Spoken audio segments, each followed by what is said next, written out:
I'm Morgan, 31 years old, and 3 weeks ago, I sold my $350,000 condo to a developer, then vanished.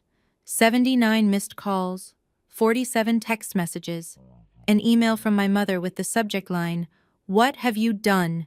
in all caps. A 2 a.m. text from my sister, "Morgan, they're saying we have 30 days to move out. Where are the kids supposed to go?" I didn't answer. Not because I'm heartless, but because I'd spent my entire life answering, explaining, accommodating, and it was never enough. Before I continue, please take a moment to like and subscribe, but only if this story truly resonates with you.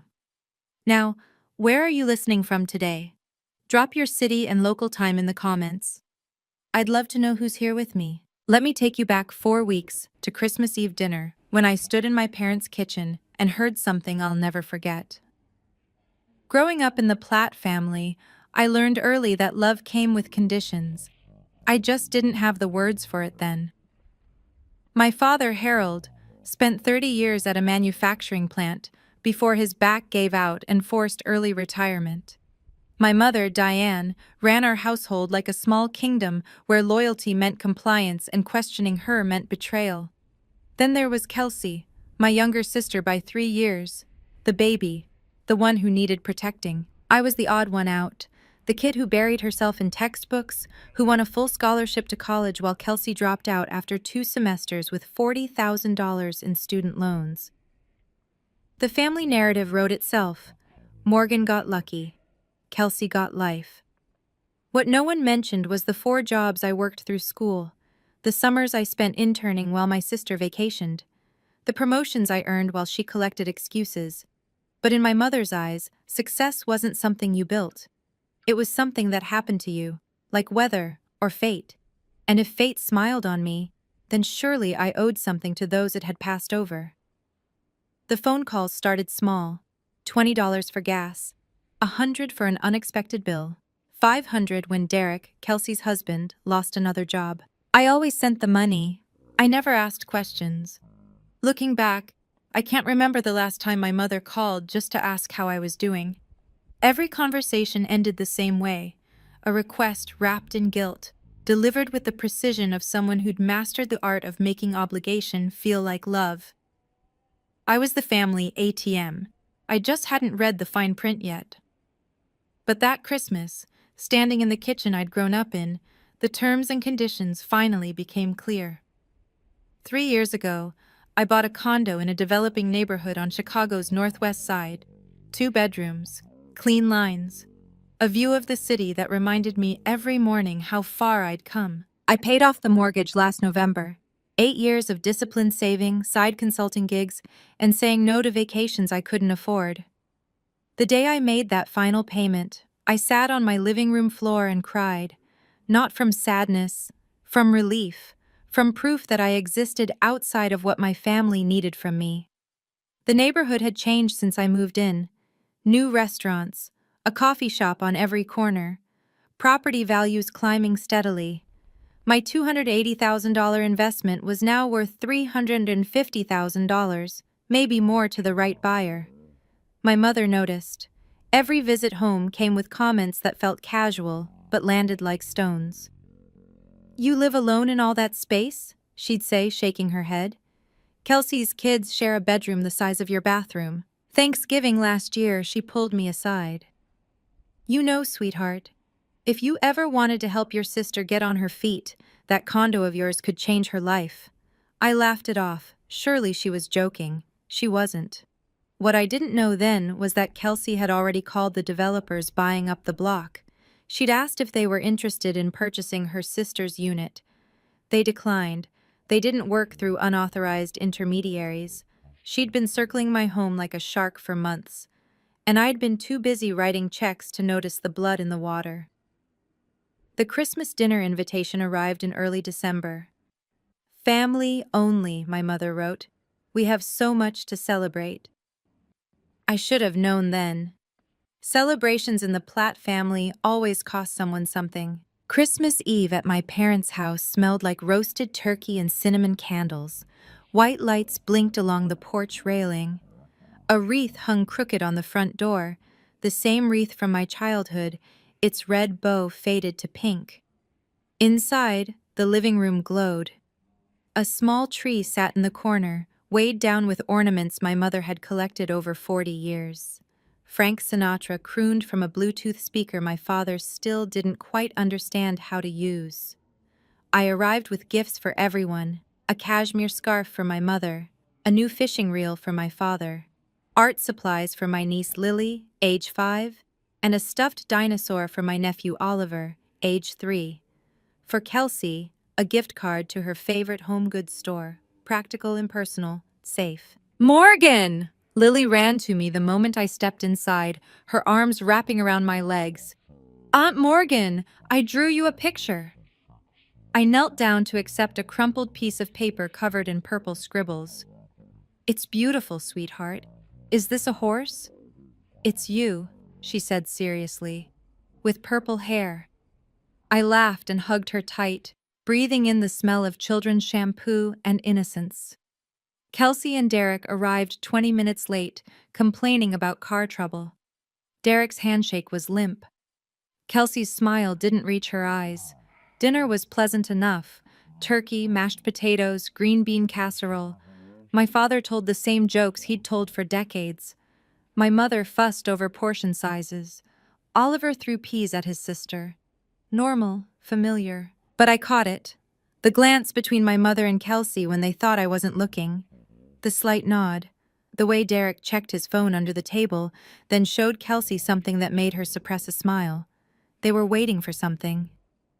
After dinner, I offered to help with dishes. My mother waved me toward the kitchen. You're a saint, Morgan. Always so helpful. The kitchen sat at the back of the house, separated from the living room by a narrow hallway. I filled the sink with soapy water, scrubbing plates while Christmas music drifted from the other room. Then the music stopped. Someone had turned it off. Voices carried, low, conspiratorial. I turned off the faucet. Leaves January 2nd for Seattle, 2 weeks. My mother's voice. And Dad gets the spare key, Kelsey. He'll say he's watering her plants, feeding that ridiculous fish of hers. Derek spoke next, his tone eager. We should move fast. January 3rd. Get in before she lands. My hands froze around a wet plate. Change the locks first thing, Kelsey continued. By the time she's back, we're settled. What's she going to do? Call the cops on her own sister? My mother laughed softly. Morgan? She won't do anything. She never does. She'll cry, she'll pout, and then she'll get over it. She always does. That place is wasted on her anyway. Kelsey's voice dripped with something I'd never let myself name before. Single woman in a 2-bedroom, while my kids sleep in a closet? Exactly, my mother agreed. Family takes care of family. She'll understand eventually. I stood frozen in the kitchen, dishwater cooling around my wrists. My heart pounded so loud, I was certain they could hear it. I wanted to scream, to storm in and demand explanations, to finally, for once, fight back. Instead, I picked up the next plate, washed it slowly, dried it with a towel, and placed it carefully in the cabinet. They thought they knew me. They were about to learn otherwise. I wiped my hands on the kitchen towel, straightened my sweater, and walked back to the living room. My face betrayed nothing. Years of risk analysis had taught me one invaluable skill. Never show your hand until you've calculated every outcome. All done in there? My mother looked up from the couch, her smile warm and oblivious. Squeaky clean. I settled into the armchair near the tree. Lily, want to show me more of your drawings? Lily bounced over with a stack of papers, and I made a show of examining each one. A house with smoke curling from the chimney, a rainbow with 7 distinct bands, a family of stick figures, 4 of them, none with purple hair. From the corner of my eye, I watched Kelsey studying me. Her gaze lingered a beat too long. Suspicious. Probing. I smiled at her. The turkey was delicious this year, Kels. Did you help Mom with the recipe? She blinked, thrown off. Yeah, I brined it overnight. You can really taste the difference. My mother beamed. Crisis averted. Normal restored. But nothing was normal. Not anymore. I looked at them. These people I'd spent 31 years trying to please. My mother, who confused control with love. My father, who'd rather stay silent than stand up.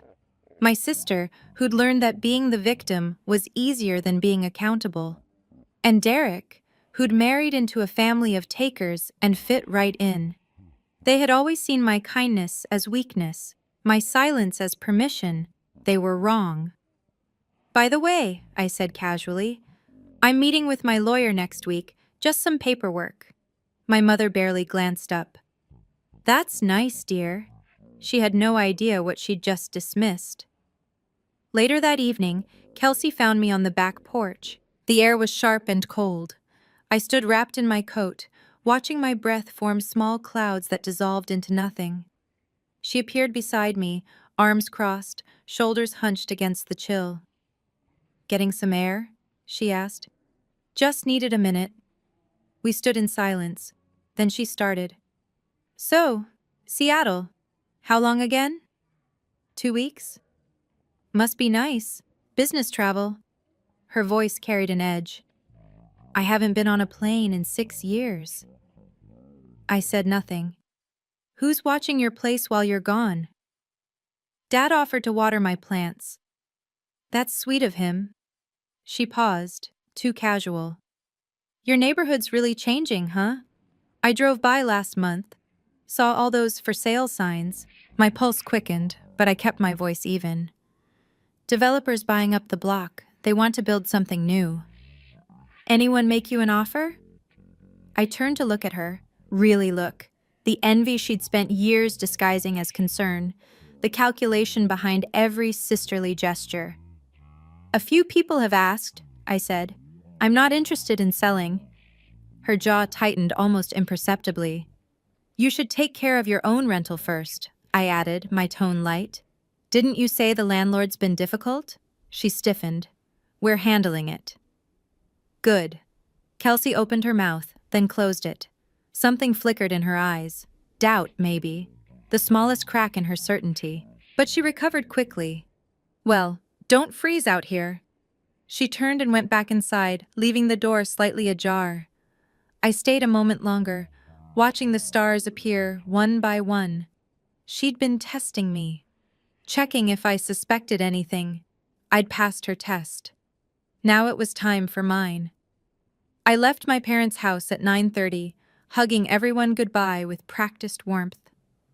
"Drive safe, sweetheart," my mother squeezed my shoulders. "And remember, leave that spare key for your father." "Of course, Mom." The drive home took 40 minutes. I spent the first 10 in silence, gripping the steering wheel until my knuckles turned white. Then I called Elena. She answered on the second ring. "Morgan, it's Christmas. Everything okay?" "They're planning to take my condo." I told her everything. The kitchen, the conversation, the casual confidence with which they'd discuss stealing my home. "Jesus Christ!" Elena exhaled slowly. "What are you going to do?" "I don't know yet." "You could confront them, call the police when they try to move in." "And then what? Watch them cry and apologize, then do it again the moment I turn my back?"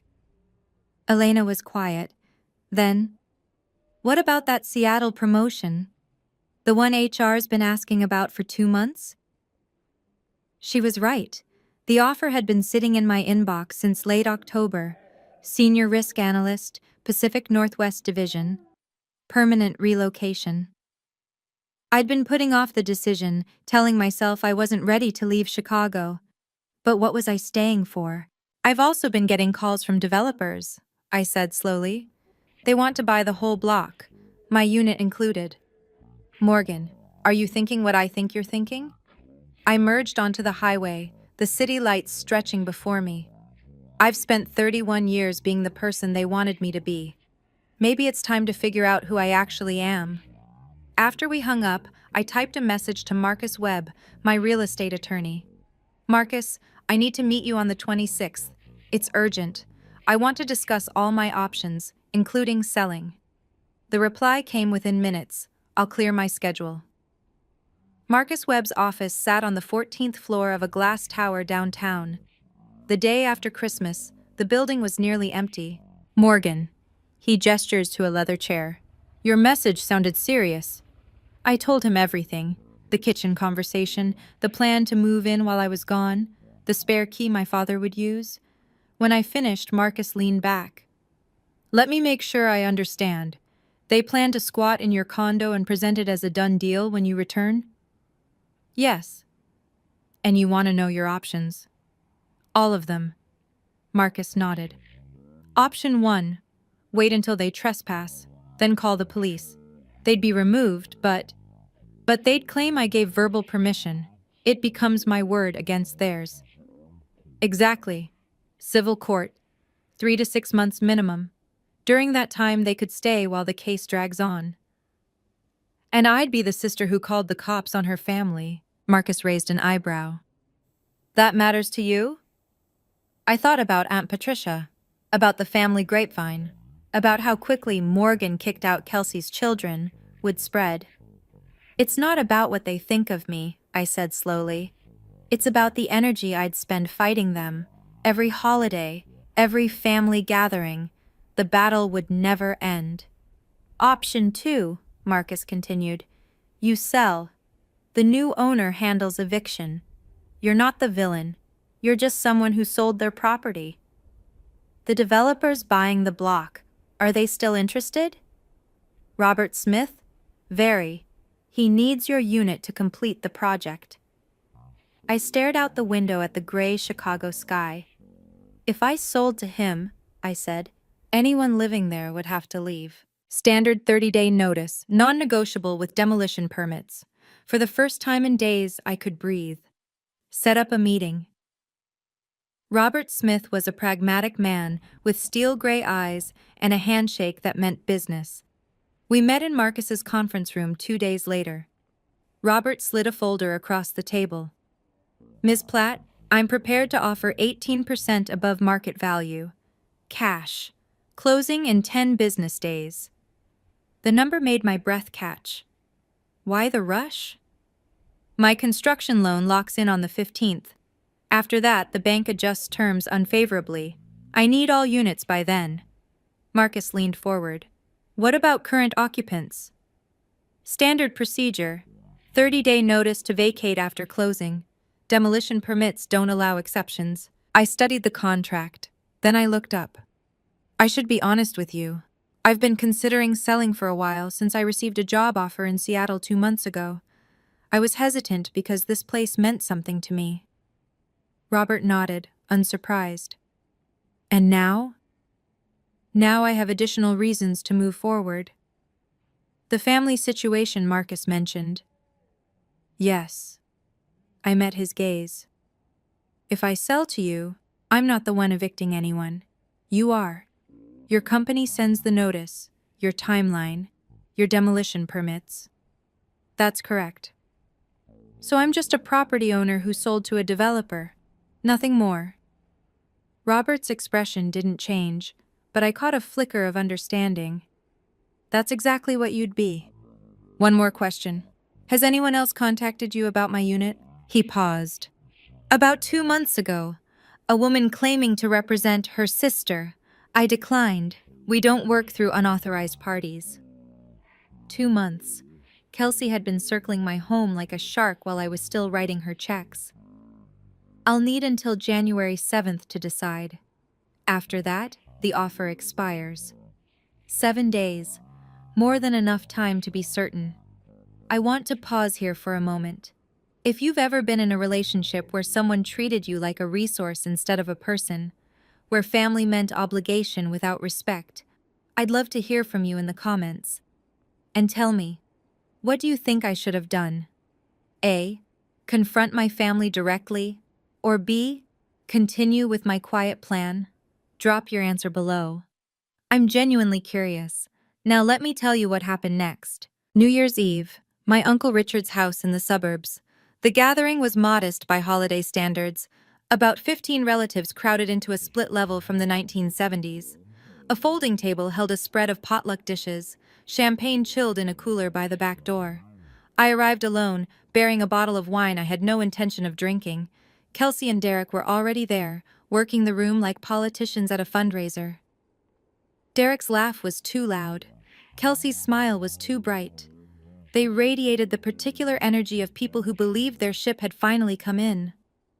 I hung back near the kitchen, nursing a glass of sparkling cider and watching. It didn't take long. "Such exciting news," Kelsey was saying to Aunt Patricia. "We're moving to a new place in January. Much better neighborhood. The kids will finally have their own rooms." "Oh, how wonderful!" Patricia clapped her hands together. "Did you buy?" Kelsey's hesitation lasted half a second. "It's a family arrangement. Morgan's place, actually. She's got all that space and it's just her, so—" My mother materialized beside them, right on cue. "Morgan's always been generous. You know how she is. Anything for family." The words hit me like ice water. Patricia spotted me across the room. "Morgan, your mother was just telling me about the arrangement. That's so sweet of you to share your home." Every head turned in my direction. My mother's eyes carried a warning I knew intimately. "Don't make a scene." Kelsey's expression dared me to contradict her. I felt the weight of their expectation, the assumption that I would fold, as I always had. Instead, I smiled. "Family helps family," I said simply. "That's what the Platts do, right?" My mother's shoulders relaxed. Kelsey exhaled. They thought they'd won. They had no idea what family really meant to me anymore.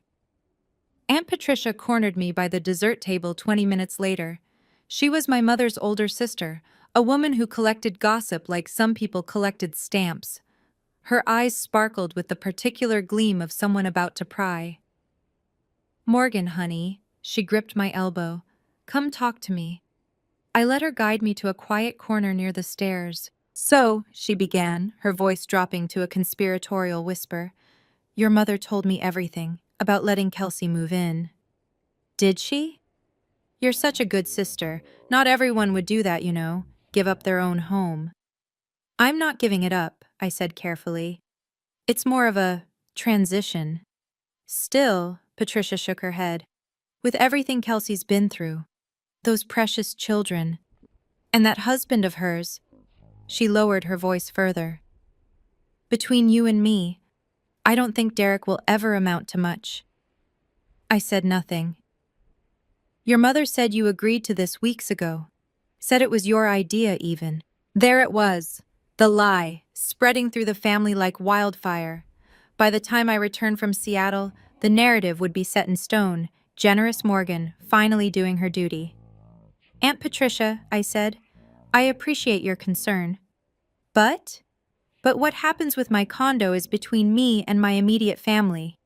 Her face flickered. Surprise, then a flash of irritation at being shut out. "Of course, dear, of course." She patted my arm.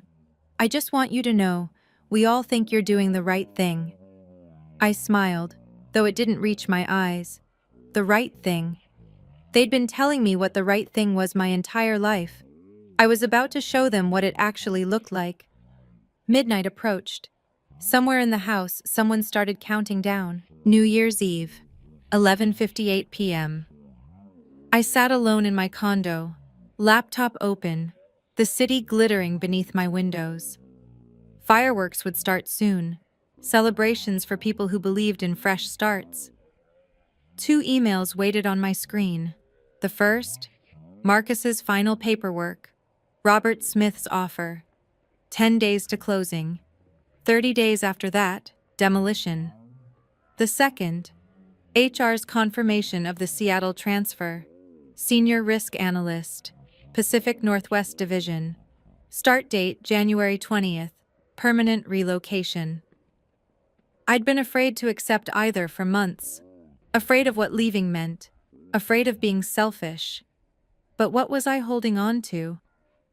I looked around the condo, my furniture, my view, my proof that I could build something alone. They'd already taken it from me, not physically, not yet, but in their minds, this place had never been mine. It was always just something I was keeping warm until they decided to claim it. Even if I fought them off this time, they'd try again. Next year, the year after. Every family gathering would be a negotiation, every phone call a prelude to another scheme. This condo would always be their target, and I would always be their ATM, unless I removed myself from the equation entirely. I opened the HR email first, typed my acceptance, hit send. Then I opened Marcus's document. The clock on my laptop struck midnight. Outside, fireworks exploded across the sky. I signed. Not because I wanted revenge, not because I hated them, because I finally loved myself enough to stop sacrificing my future for people who only saw me as a resource. I'm not selling because of them, I whispered to the empty room. I'm selling because I'm finally ready to leave. The document uploaded, the deal was done. Happy New Year. This one would be different. January 2nd, O'Hare Airport. I boarded my flight to Seattle with one carry-on and a laptop bag. Everything else I needed would follow, or wouldn't. Material possessions had started to feel less important. Before takeoff, I called my father. Morgan. His voice was gruff, distracted. You at the airport? Just about to take off. You have the spare key, right? Got it yesterday. A pause. You need me to do anything specific? Just water the plants, feed Blueberry. Blueberry was my betta fish, a small blue creature who'd kept me company through 3 years of solitary dinners. Will do. I almost asked him, almost said, Dad, do you know what they're planning? Do you care? But I already knew the answer. Harold Platt had spent 58 years avoiding confrontation. He wasn't going to start now. Safe travels, he said, and hung up. The flight took 4 hours. I spent most of it staring out the window, watching the country scroll beneath me like a map being refolded. On January 3rd, my phone buzzed with an Instagram notification. Kelsey had posted a story. The image showed my living room, my couch, my bookshelf, my view of the Chicago skyline. Boxes were stacked in the corner. Oliver's stuffed dinosaur sat on my coffee table. The caption read, New chapter, new home, blessed. My throat tightened, but not from sadness, from the cold clarity of seeing exactly who my sister was. More photos followed throughout the day. Derek installing a new lock on my front door. Lily's drawings taped to my refrigerator. Kelsey posing in my kitchen, a glass of wine in her hand. They were making themselves at home. They had no idea they were decorating a demolition site. January 10th, Seattle. I sat in a coffee shop 3 blocks from my new office, laptop open, watching the rain trace patterns down the window. The barista had spelled my name wrong on my cup, Morgan, but I didn't mind. Here, I could be anyone. My phone buzzed. Marcus Webb. It's done, he said. Closing complete. Funds have been transferred to your account. I looked at the number on my banking app. More money than I'd ever had at one time. Enough to start over. Enough to never look back.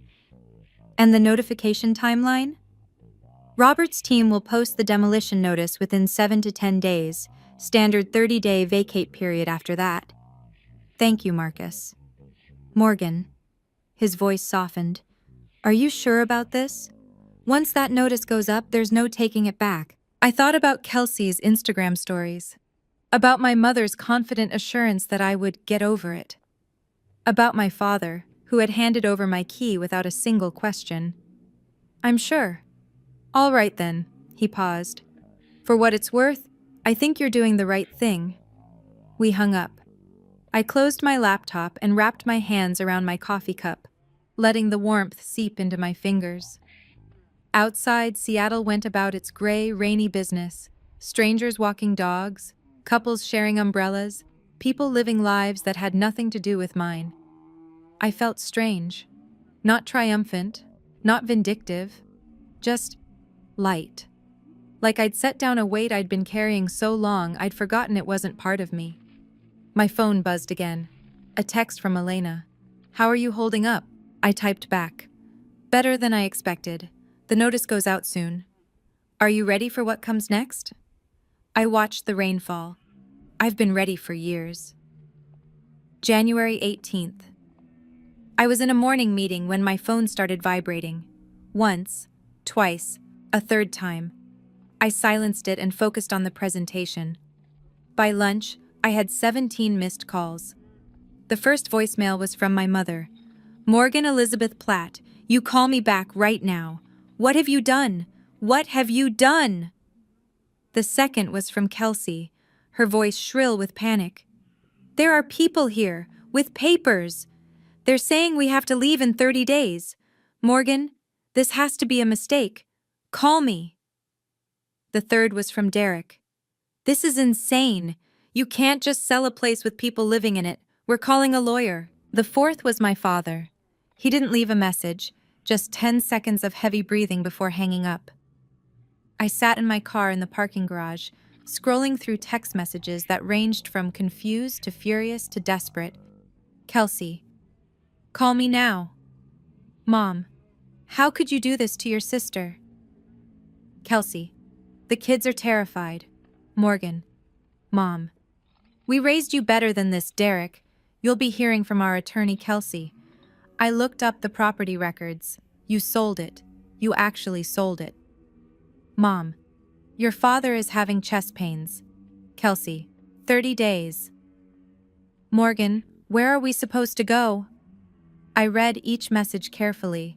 Not one of them said sorry. Not one of them acknowledged that they'd tried to steal my home. Not one of them asked if I was okay or why I'd done this or what had led us here. They weren't angry that they'd been caught. They were angry that I hadn't let them win. My phone rang again. Kelsey. I watched her name flash on the screen until it went to voicemail. Then I turned off my phone entirely. Let me pause here. If you're still with me, if this story is hitting close to home, take a breath. Get some water. I know this part is intense. And if you're enjoying this, hit that like button. It really does help. Now I have a question. What do you think happens next? Will my family apologize? Or will they double down? Tell me your prediction in the comments. Here's how it actually played out. Over the next 48 hours, my phone became a weapon. 79 missed calls, 47 text messages, 12 voicemails, 4 emails. I documented everything. Screenshots, timestamps, transcripts. Not because I planned to use them, but because I knew how quickly my family could rewrite history. I wanted a record of who they really were when they thought no one was watching. The messages followed a predictable pattern. Stage 1, confusion. There must be a mistake. Call us. Stage 2, anger. How dare you do this to your own family? Stage 3, guilt. Mom hasn't stopped crying. Dad's blood pressure is through the roof. Stage 4, threats. Derek's cousin is a lawyer. We're looking into our options. Stage 5, bargaining. Just call us. We can work this out. Please, Morgan. What none of them said. We're sorry we planned to take your home without asking. What none of them admitted. We were wrong. Kelsey's messages were the most revealing. You knew we were moving in and you sold it anyway? Not. I'm sorry we tried to steal from you. The kids are crying every night. They thought this was going to be their new room. Not. We should have asked permission. How am I supposed to explain this to Lily and Oliver? As if I had created this situation. As if their tears were my responsibility. I saved every message. Then I closed the folder and went for a walk along the Seattle waterfront. The air smelled like salt and pine. Seagulls argued over scraps near a fish market. Strangers passed me without a second glance. I had never felt so invisible. I had never felt so free. On January 21st, 3 days after the notice went up, I broke my silence. One email, sent to my mother, father, Kelsey, and Derek, CC'd to Marcus Webb.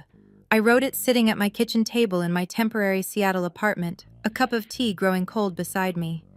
I revised it 6 times before sending. Subject, regarding the property at address.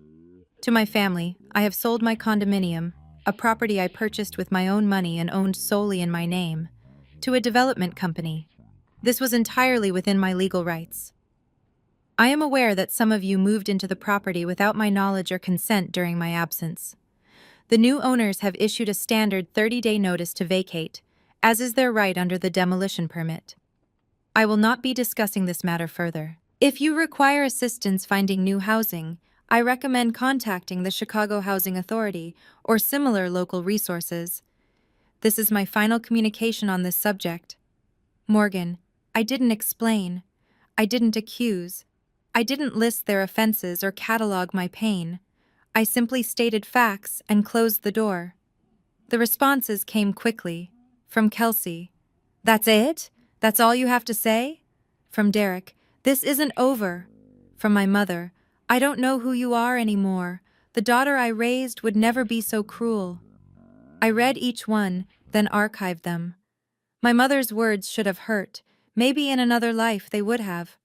But something had shifted inside me, a door closing, a lock turning. The daughter she raised would have apologized, would have cried, would have found a way to make everyone else comfortable while shrinking herself into nothing. That daughter didn't exist anymore. I closed my laptop and watched the rain fall over Puget Sound. The family grapevine worked fast.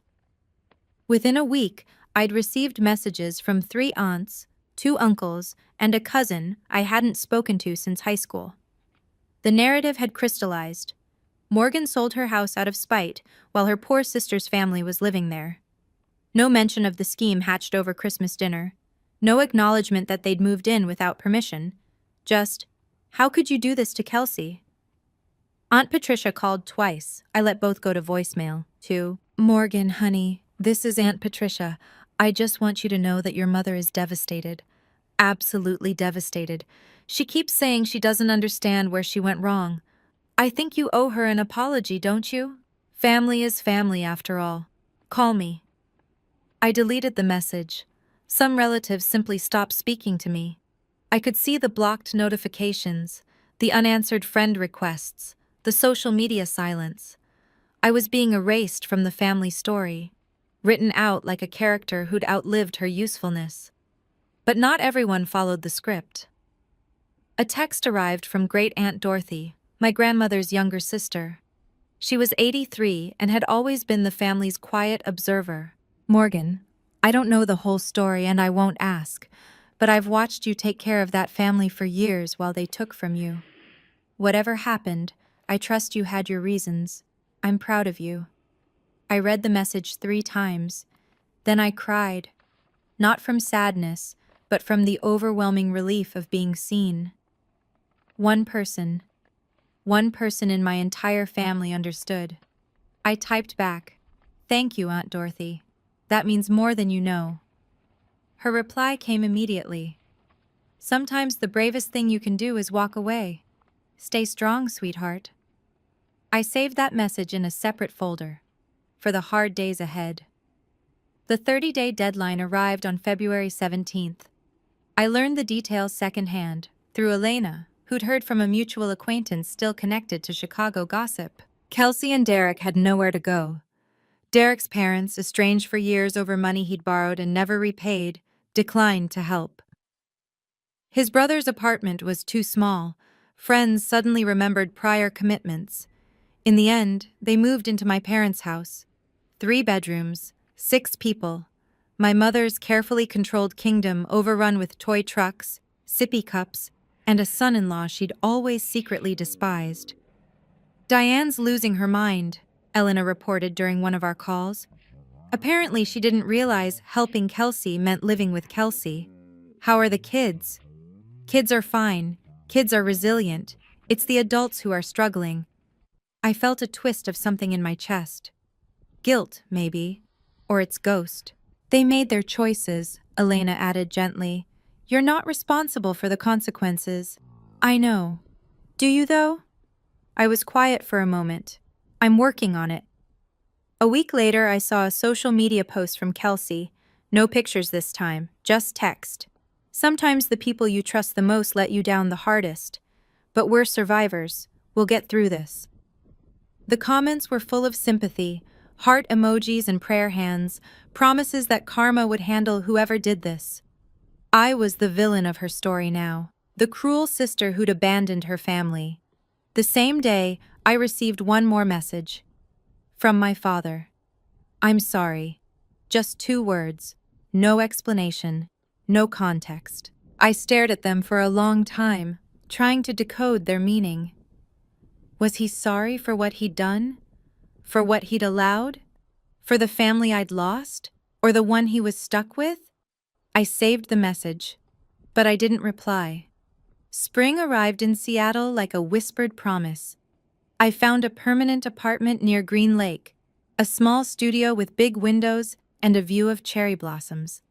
The landlord was a retired teacher named Gloria, who asked no personal questions and always had cookies in the lobby. My new job was demanding but fulfilling. I analyzed risks for a living, and for the first time, I was applying those skills to my own life. Calculating the cost of relationships, measuring the return on emotional investments. The math wasn't complicated. I donated most of my Chicago furniture to a women's shelter. The money from the condo sale went into diversified accounts, retirement funds, emergency savings, and a small contribution to a scholarship program for first-generation college students. The Morgan Platt Fund, I called it privately. Nobody else needed to know. Elena flew out for a weekend in April. We sat on my tiny balcony, wrapped in blankets, watching the sunset paint the mountains pink and gold. You seem different, she said. How so? Lighter, like you finally put something down. I thought about that. I think I did. Any regrets? The question hung in the air between us. Sometimes I miss who I thought they were, I admitted. The family I imagined I had, but I don't miss who they actually were. Elena nodded slowly. That makes sense. I used to think home was a place, I continued. Then I thought it was people. Now I think... I paused, searching for the right words. Maybe home is just the place where nobody's allowed to take pieces of you. She reached over and squeezed my hand. You're going to be okay, Morgan. I looked at the mountains, at the sky, at the life spreading out before me like an unwritten map. Yeah, I said. I think I am. 6 months later, my phone buzzed with an unexpected notification. A text from Kelsey. The first direct contact since my email in January. I almost deleted it unread. But something, curiosity maybe, or the ghost of sisterly feeling, made me open it. Morgan, I know you probably don't want to hear from me. I don't blame you if you delete this, but I wanted you to know. I got a full-time job. Derek and I found an apartment. We moved out of Mom and Dad's last month. I'm not asking for anything. I've been thinking a lot. About everything. I'm not ready to say more than that. But I'm trying. I wanted you to know I'm trying. I read the message 3 times. No apology, no acknowledgement of what she'd done. Just progress. It wasn't enough. Not yet. Maybe not ever. But it was something. I didn't reply immediately. I went for a run along the lake, let the morning air clear my head, thought about what Kelsey's message meant, and what it didn't. She was trying, maybe. Or maybe she was laying groundwork for the next ask, the next favor, the next entitled claim on my resources. I couldn't know for certain. And for the first time, I realized I didn't need to. The door I'd closed didn't have to stay locked forever, but I got to choose when, and if, I opened it again. That night, I typed a response.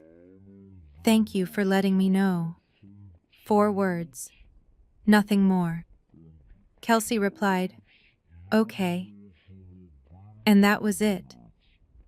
I set down my phone and looked out at Seattle's skyline, the city lights reflecting off the water like scattered stars. I didn't know what the future held, but for the first time in my life, that future was mine to decide. I've thought a lot about why they did what they did. Not to excuse them, never that, but to understand.